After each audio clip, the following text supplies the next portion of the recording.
First Assistance Group, you talked about how we project, what our experience with our parents onto God. Yes, we do. Is this what you're really talking about here? Exactly. You Okay. can see how a lot of this is linked, right? Yeah. What we're actually doing is blaming God for what we don't want to blame our parents for.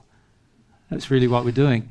And the problem with that is we want to still it's very interesting to look at the analysis of that, because here we have a parent, right? Here we have us. Let's say we're still the child, and oftentimes in our own head, we're often smaller than our parent, even when we're an adult. What we're doing is we don't want to blame our parent for what they've actually done, because our parent may no longer love us, right? Isn't that true? That's why we do it. We still want our parent at some point in the future to love us. Is that not true?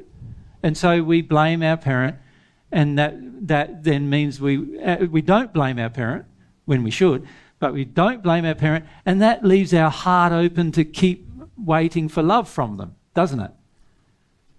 Do you see that? It actually has the effect of opening our heart to them, waiting for them to love us. That's the reason why we don't blame our parents for what they've done, because our heart wants to stay open to them eventually loving us at some point. You follow me? The irony is, here's God, who is capable of loving us and wants to love us, and instead we put this blame on God. Now, when we blame someone, we close our heart to them. So can you see what we're doing? We're closing our heart to the very person who can love us and leaving our heart open to the very person who hurt us at the same time. How can you see? It's like, oh, wow, that's a pretty amazing thought when you think about it. We're blaming God for things that our parents did so that we don't have to blame our parents. And why do we want that? It's because we still want love from our parents, but we don't care about whether we get love from God or not. So we blame God instead. We don't care about whether we receive love from God. So what we do is we blame God because it doesn't matter to us that we're not receiving love from God.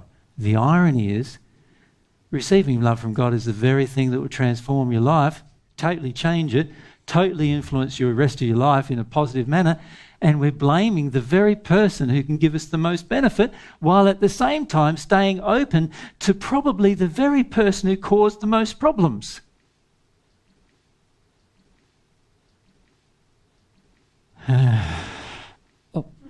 You can ask. So you're saying that then that a big part of that is both recognising that my parent didn't love me in whatever situations, but also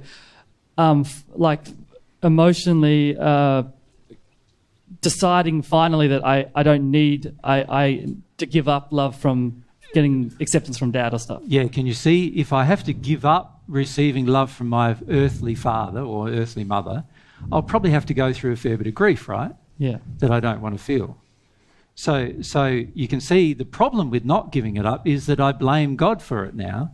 I'm pushing all that onto God, and now I can't receive love from the person who wants to give it.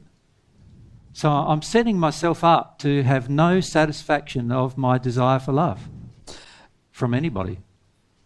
Actually, that's what I'm doing.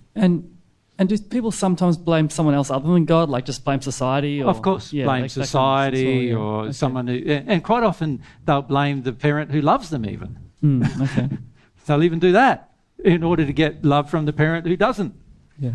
We do all sorts of strange things, leaving our heart open to the very person who caused the damage, while at the same time closing down our heart towards the very people who could help us grow and change and also feel loved. And it's such a thing, really, when you think about it, isn't it? Thank you. Now, a lot of that's happening because we're basically saying God's responsible for all of what our parents did. That's really what we're saying, isn't it? We're saying, God isn't responsible because God does not have authority over how the parents use their soul. God's not responsible for that. God's only responsible for the laws that govern the soul, not how the parents use them. And so we're actually continuing to blame God for something that really doesn't even belong to God, it belongs to something else.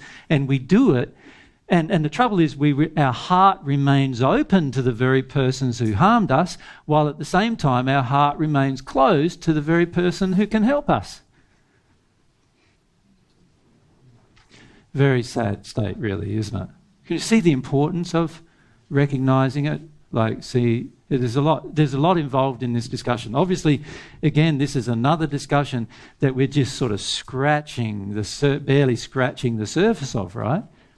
But you can see the problems that arise. We can see, firstly, as we can see, and maybe I need to bring it to conclusion because we're over time now, but we can see that we're placing importance on the very things that God will assist us to destroy already because of God's laws allowing that, and we're placing no importance on the very things God has to wait for us to decide what to do before any help can be given. And then on top of that, we blame God for the very things that our parents have done, and we leave our heart open to the parents and we don't leave our heart open to God. And then we wonder why we're not feeling loved. It's because our hearts are closed towards the very person who can supply that love. Because we want to remain open to the other people who didn't. And we're not prepared to emotionally grieve the loss of a parent who loves us, really. We're not prepared to just grieve that and let it go. And then we could accept the real parent and accept how that real parent feels about us.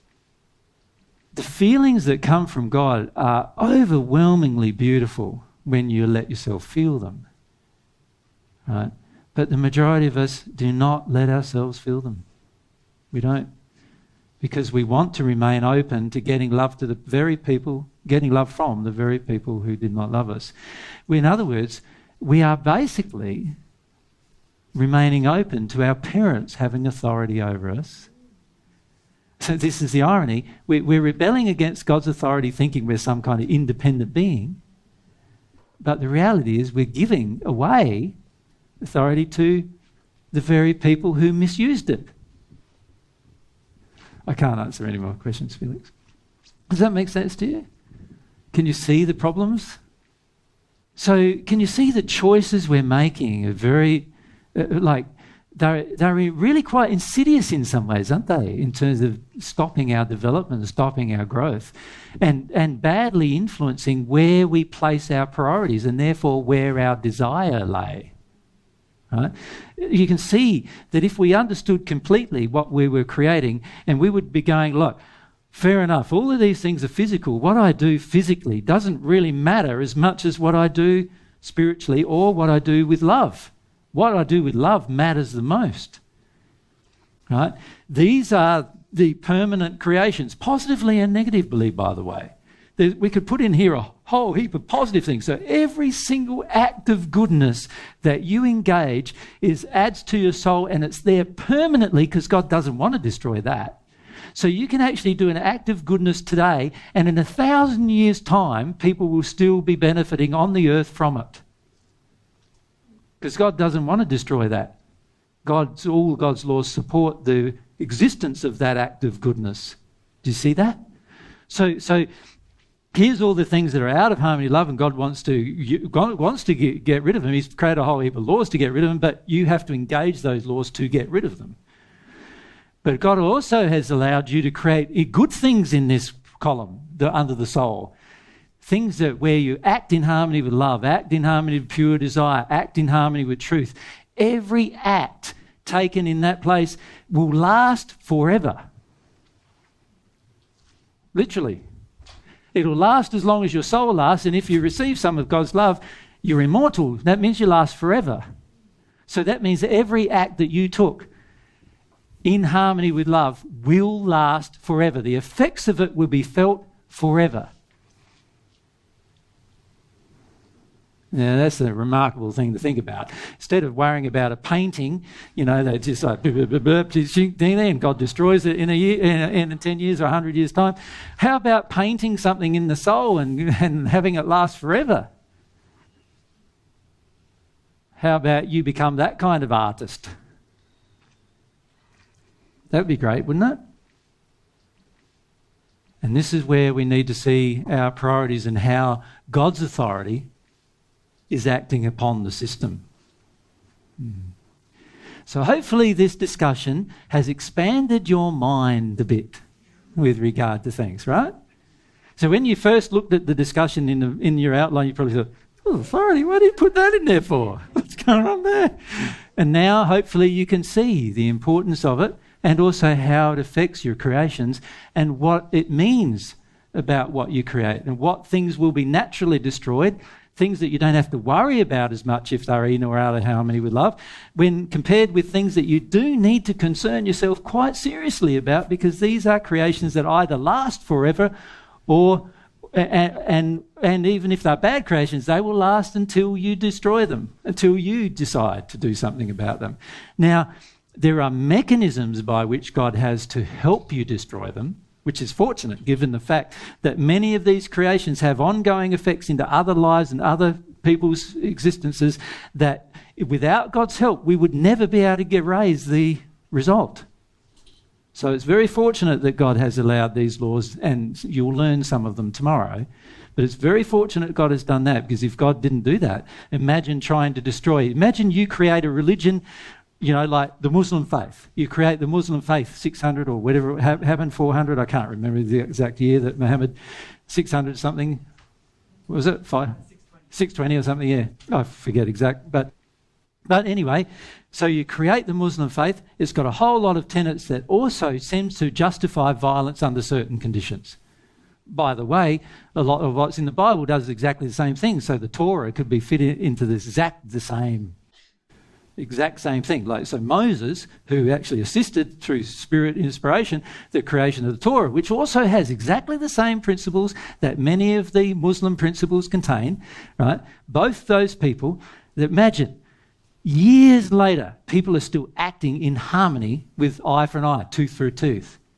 Imagine how many people have died acting in harmony with these principles, right?